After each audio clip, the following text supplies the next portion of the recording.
I'm Logan Crawford, and right now on the Spotlight Network, we're diving into the hot button issues of today, including immigration, politics, and culture. We're talking with Margaret Donnelly, and she is the author of a powerful book. It is called Trump, Tamales, and the American Family.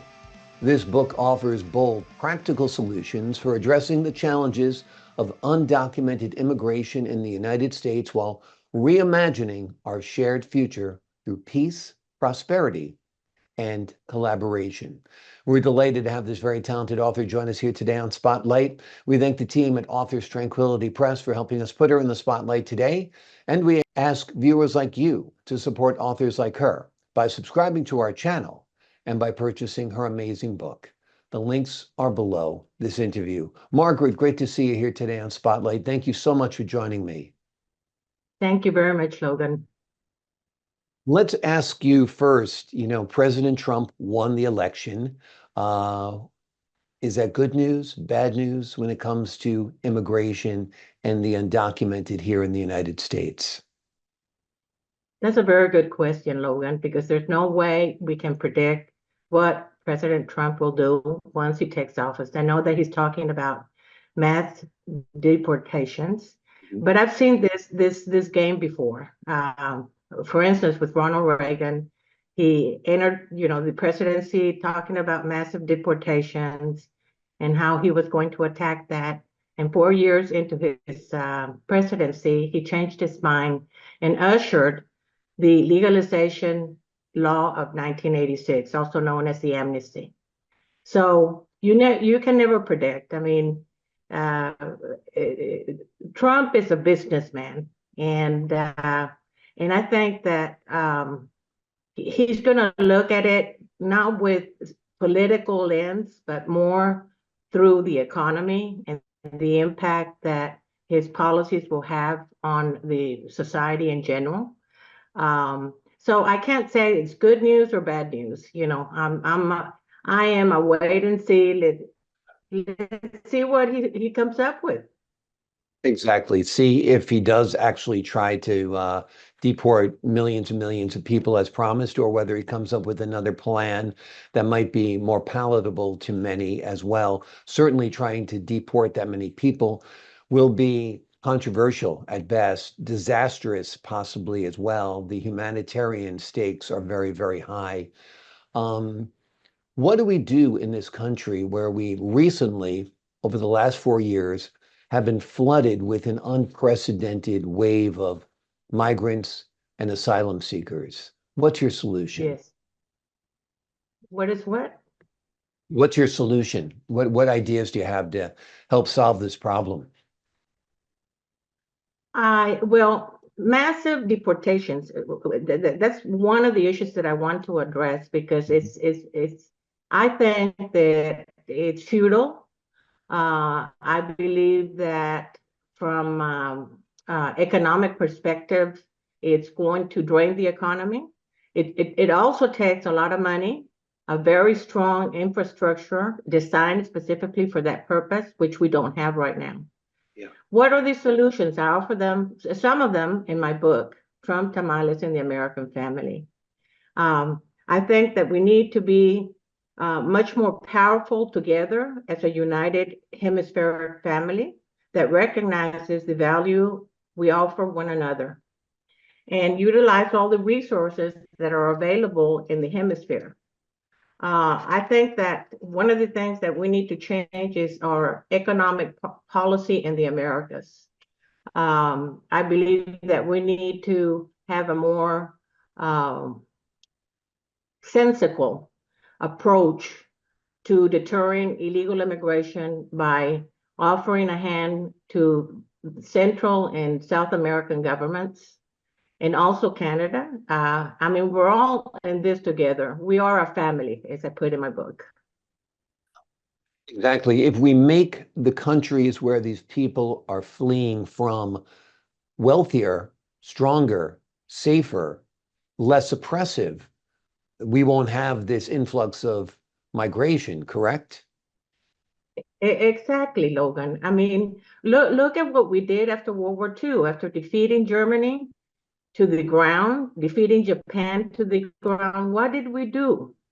Our leaders sent networks, economic, social, know-how to Germany and Japan and rebuilt those two countries. And now they are our strongest allies.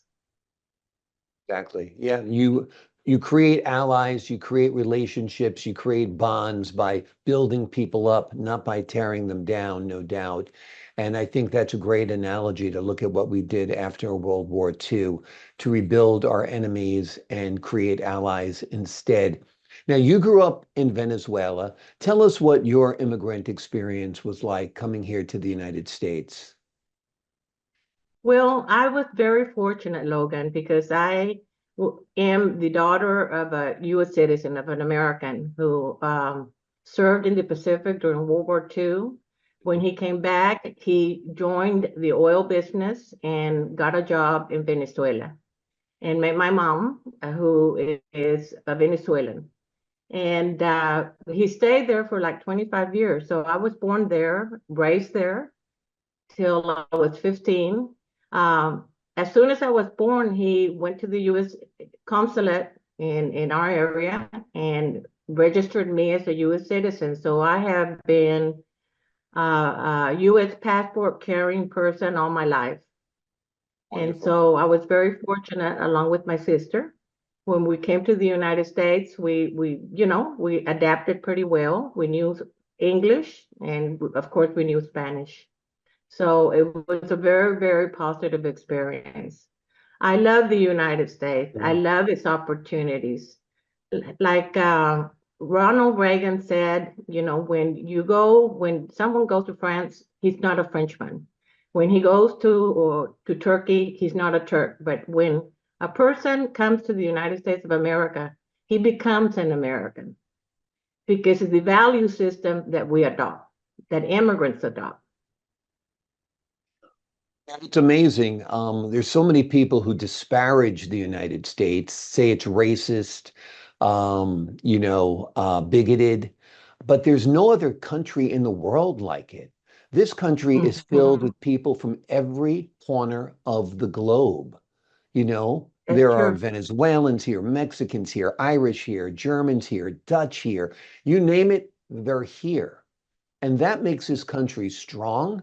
It makes it unique. It makes it wonderful. And that gives us the best of every culture. Do you agree? Yes. Well, yes. One of the pillars of assimilation uh, in the United States is its educational system. And I see it in my practice. I'm an immigration attorney, as you know, and I see it in my practice when immigrants come in from Mexico or Guatemala, uh, Germany, Spain. The parents retain their cultural identity, whether they're Spanish or Germans or English or whatever. But I see the transformation that occurs in that family with the children attending public schools for the most part, and they really become Americans. I mean, they're not Mexicans, they're not Guatemalans, they're Americans. So we're very good at transforming people. Exactly. Exactly. I've been speaking to some recent immigrants recently, and they make a distinction between migrants and immigrants. One woman I spoke with said, I'm an immigrant, but I came here legally. I came here, I got a green card. I waited for 15 years until I became a citizen. So you have some new arrivals to this country who are actually kind of anti-migrant. They feel that there is a process, they went through it, they endured it, and that others should too. What do you say to people who think that way, feel that way? Well, in my experience as an immigration attorney, I don't see that. That's not a predominant feeling or Mhm. reaction in my clients. They yes, they actually cultivate a network, all the way down to or up to or across the Atlantic. with their families, you know. But they're not anti-migrant. I don't get that feeling.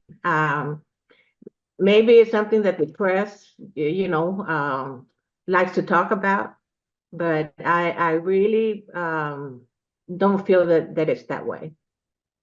I know my heart breaks when I go into New York City now and I see, you know, hotels transformed into migrant shelters because Right. these people don't look like they are living the lives they should live here in the United States. They're often kept out of the hotels during the day, almost like a homeless Hmm. person kept out of the shelter.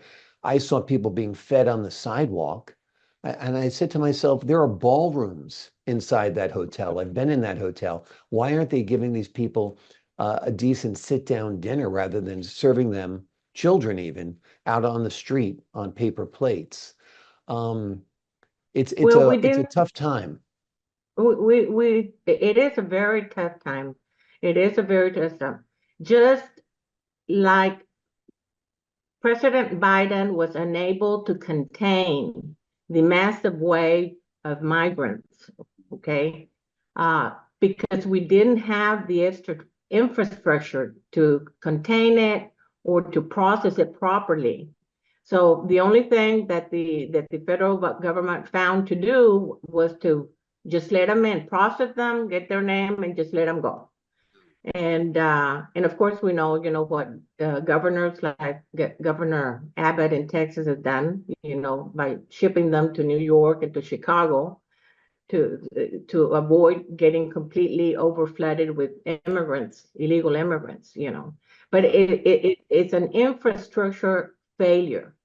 Mm. It's a failure, I think, by our government to work things out, to have some vision in Mhm. terms of how can we deter illegal immigration, okay? Instead of just waiting for millions to park across the border to get in. Yeah, exactly, exactly. In your book, you talk about the Marshall Plan and it inspired some of your proposed solutions. Tell us a little bit about that aspect of your book. Well, I use it as an example because this is not an untried route. Mhm. Um, you know, General George Marshall, he was a civilian soldier with the heart to transform the world. And the Marshall Plan is a prime example of our know-how, of our ability to confront very, very, very difficult problems. Mm. And this migrant invasion of the United States is not insurmountable. I think that if we put our heads together and reason things out instead of reacting, we can come up with alternatives that don't um, don't even consider, what's happening today. What's happening today is because we were unprepared, and we are still unprepared. And President Trump thinks that we're going to be able to gather all these millions. I mean, he's talking about 10 million people, 15 million people. I don't see where that's possible. It's going to cost money, manpower, brains, to get them out. And what happens? What happens? Well, it's the same thing with tunnels. I don't like the idea of a wall, just a wall. A wall is a wall. But, an officer from ICE was telling me the other day that, they can fly over the wall, they can dig under the wall. And what the wall is doing is really disrupting the ecosystem along the border, which is vital, vital. I mean, uh, for to our animals and our plants. I'm sure. I also, if you talk about mass deportations, if it was attempted, I can view the images coming across on television of women and children being, put into buses or whatever it is. I mean, these are going to be heartbreaking images. Every person came to this country with a dream. Every person came here for a better life. And the promise of America, give us your poor, your huddled masses, the idea of now turning them away en masse, I think is unpalatable to people across the political spectrum. And I think, as a campaign slogan to deport them or to build a wall might be effective. But when it comes down to actually seeing people deported, I think it's going to be heartbreaking to watch. Right, right. Yeah. Yeah. Talk to us a little bit about the title of your book, Trump, Tamales, and the American Family. Well, the book is not anti-Trump Hmm. at all. I decided to write a book as an open letter to President Trump when he was in office the first time. And I like the idea of using tamales as a way of inviting the family, North, Central, and South American family to a metaphorical kitchen, sharing resources and labor to create a sacred meal, tamales, together, just as extended families of the Americas have been doing for 10,000 years. The tamales represent a very common food in the Americas. In Venezuela, for instance, we have something like the tamales called hallacas. And I read a book where this anthropologist linked the import of tamales from Veracruz, Mexico to Venezuela as a link to show that Venezuela was impacted by Mexico, during the Spanish conquest. So I use tamales as a metaphorical food for family unity. And of course I talk about and the American family because we are a family. Yeah. I mean, we're linked together. We cannot avoid that, Logan. I mean, it's at our doorstep.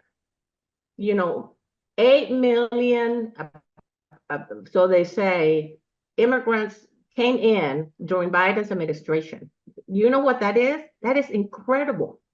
And most of them, I mean, sure, many of them came from India, China, but the vast majority of these immigrants were from the Americas.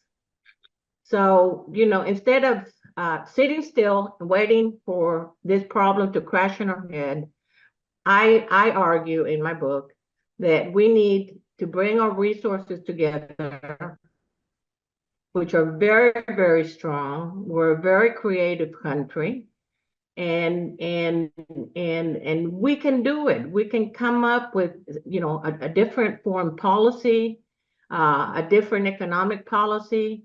John F. Kennedy tried to do this with the Alliance for Progress. But the problem with that was that he sent money. And of course, the dictators and politicians in Latin America stole that cash.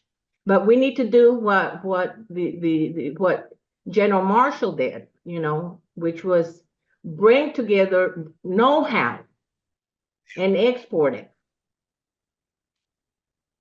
Absolutely. Absolutely. Talk to us a little bit about why you believe America should aim for a great transformation in its immigration policy.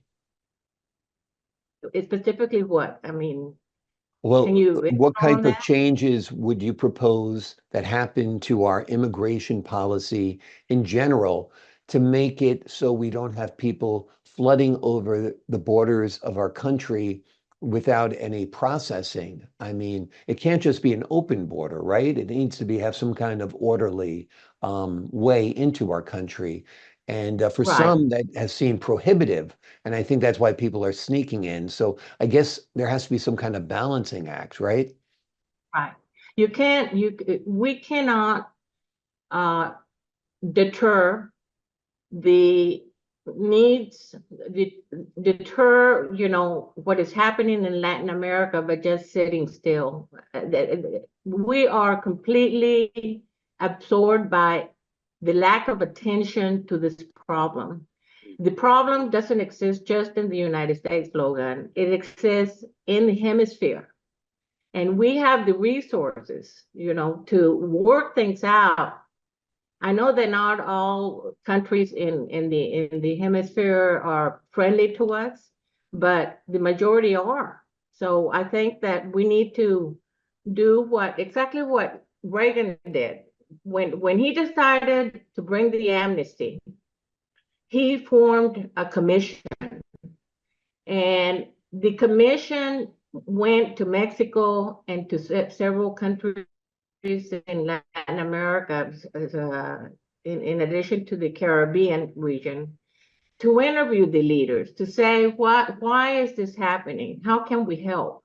And they came up with this legalization law, okay, called the amnesty. So that's more or less what we need to do. And I'm not talking about an amnesty, although I sincerely believe that Trump, sooner or later, is going to run into that, because he's going to realize how difficult it is to deport 15 million illegal immigrants. It's just not feasible. I think an amnesty is probably going to happen.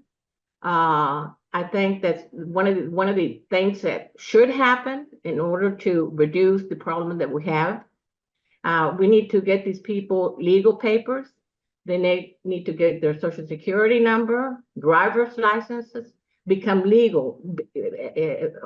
In other words, become part of the official landscape of the country.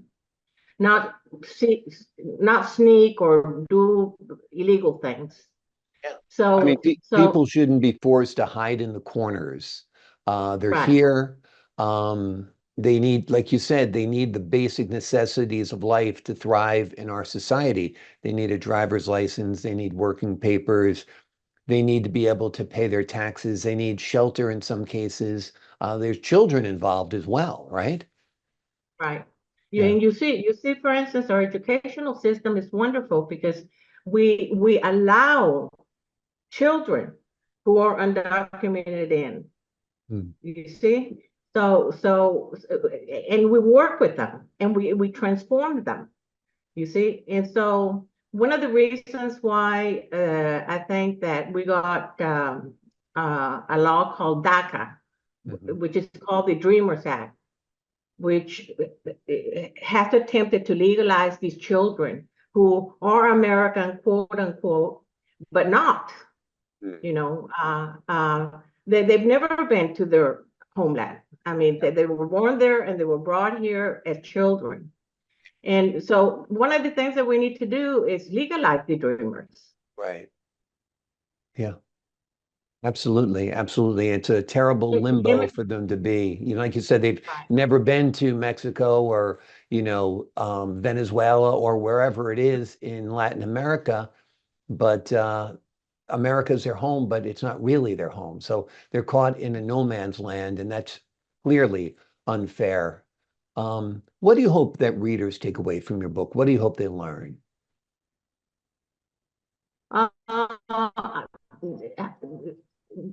To get some knowledge about how diverse we are, how we have always been an open gate to illegal immigration because of the wars, the epidemics, natural disasters that have occurred in Central and South America. I mean, what is happening to us now is not new. It's nothing new.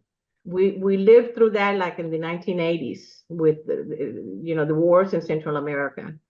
And what my dream is for Americans to read the book and see that we can do something about this. It's a little bit unorthodox, but it's feasible. I think it's feasible. Absolutely, absolutely. Tell us little bit about your career in immigration law. My career, well, Logan, I think it really was an act of God. I really do. I have always said, I was put here to be an immigration lawyer. I went to the University of Texas and got a bachelor's in Latin American Studies and started working for a nonprofit organization in Austin, Texas. While I was there, I learned that I was very good at talking. I was really good doing presentations and defending teachers' rights and all that. And someone said to me, Margaret, you need to go to law school. And I said, okay, And I applied at the University of Texas Law School, and I got accepted immediately. I didn't apply anywhere else. And how lucky can you be? And so after graduating and getting my bar license, I went and worked for the state of Texas as an administrative judge until my husband and I moved to Dallas, Texas, and just started, a new life here, mainly because of our families. They lived here, and I decided to open my own law practice in my home, and I advertised in a local newspaper, and I started getting Mexicans. And I got so busy that I found a job with an immigration attorney in Dallas and shifted my practice from home to a law firm. And that's how my career started. So, of course, I started out doing family law and criminal law, as well as immigration law, but found that my great love is, immigration law. It must feel wonderful. You're actually helping people fulfill their American dream, right? Correct. Yeah, yeah. Correct. What do you think of? Go ahead, I'm sorry. No, and you talk about transformation, Logan. I mean, I have seen people who, for instance, they immigrated through the amnesty. I helped them. They got legalized. They opened their own businesses, restaurants, construction businesses. And today they're owners of, very big corporations. I mean, it's a total transformation that I see in my clients once they get their legal status. All they want to do is come here, work, create, participate, support their families, have the best life possible, educate their children, live in security, live in peace. It's what all of us want. Every one of those immigrants, every one of those migrants, every one of those asylum seekers has the same dreams and aspirations that either drove us here, our parents here, our grandparents here, or our great-grandparents here, because we're a nation of immigrants, right? Right. Now, another point that I want to bring up is the fact that many Americans always say, well, I don't like these illegal immigrants because, my family came legally. Right. That's really an illusion because, our immigration, our infrastructure for legal immigration actually started late. We didn't have an immigration infrastructure, until very recently. People arriving at Ellis Island weren't issued green cards and had to go through a process and hire lawyers. That's recent. Right? Yeah, that's recent. That's nothing, Ellis Island didn't exist, Right. Right. Yeah. Yeah. Exactly. This whole idea of an orderly process or a policy, like you said, didn't exist until recently. So we likely all were from, or many of us were from, undocumented immigrants, or what we would call undocumented immigrants or illegal aliens now. But the shores of America welcomed them. And I think there's a lot of Americans out there with great hearts. And once they interact more with these newcomers, they'll welcome them as well. This is a fascinating topic, folks. It is explored in wonderful detail with proposed solutions and a great analysis The name of the book is Trump, Tamales, and the American Family. The book offers bold, practical solutions for addressing the challenges of undocumented immigration in the United States while reimagining our shared future through peace, prosperity, and collaboration. Margaret, thank you so much for joining me here today on Spotlight. Yeah, one thing that I want to underline is that the book can be purchased through Amazon.com and BarnesandNoble.com. Absolutely. And we will have those links under this interview. Margaret, thank you so much for joining me here today. Thank you. You've been wonderful, Logan. Thank you. I appreciate it. You've been wonderful as well. I appreciate your expertise and your insight on this matter. For the folks at home, I'm Logan Crawford, thanking you for your time this time. Until next time on Spotlight.